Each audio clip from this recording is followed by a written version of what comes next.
अगर आप सिंगर हैं तो यह वीडियो आपके लिए है। मैं गीतकार शाकी आज मैं आपके लिए मैथिली में एक फुल फ्री सॉन्ग लिख करके लाया हूँ जो कि दर्द मैटर है और यह प्रिंस प्रिया के ट्रैक पर मैंने लिखा है। तो चलिए गाना को एंजॉय करते हैं, एक एक स्टेप करके गाना को सुनाते हैं।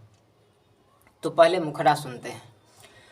एते दिन बनल रही लभरवा के रानिया गे, एते दिन बनल रही लभरवा के रानिया गे, आय तू बन गेलही दोसरा छोरावा के कनिया गे, आय तू बन गेलही दोसरा छोरावा के कनिया गे।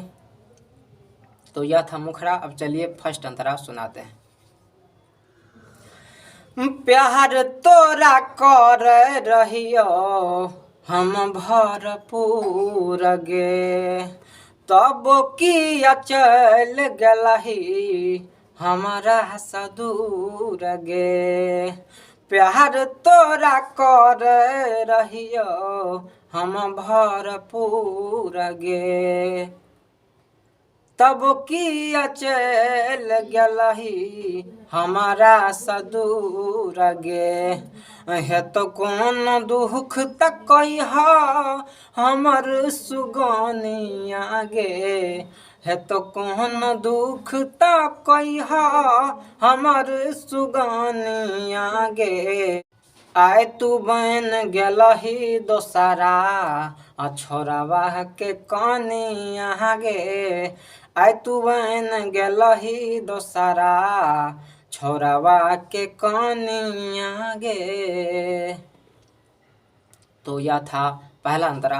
अब आपको लास्ट अंतरा सुनाएंगे और एक इसमें एक जगह खाली जगह छोड़ देंगे, आप अपना नाम डाल सकते हैं और गाना को गा सकते हैं। कते कीन दिलियो जानू तोरा कीन कीन का, शादी ला चूड़ी रखना अरियो गिन गिन का। कते कीन दिलियो गे जानू तोरा कीन कीन का, शादी ला चूड़ी रखना रियो गिन गिन का। आ सजना बदल लही हमर सजनिया गे, फलाना का छोड़ दलही हमर सजनिया गे, आय तू बन गेलही दोसरा छोरावा के कनिया गे, आय तू बन गेलही दोसरा छोरावा के कनिया गे। तो यह था फुल फ्री सॉन्ग मैथिली में सैड सॉन्ग। इसमें मैंने एक जगह फलना या फलनमा कहा है, वहाँ पे आप अपना नाम डाल दीजिएगा और यह गाना को आप अच्छा से रियाज करके स्टूडियो में रिकॉर्डिंग करवा सकते हैं। तो चलिए मिलते हैं अगले वीडियो में दूसरा सॉन्ग लेकर के।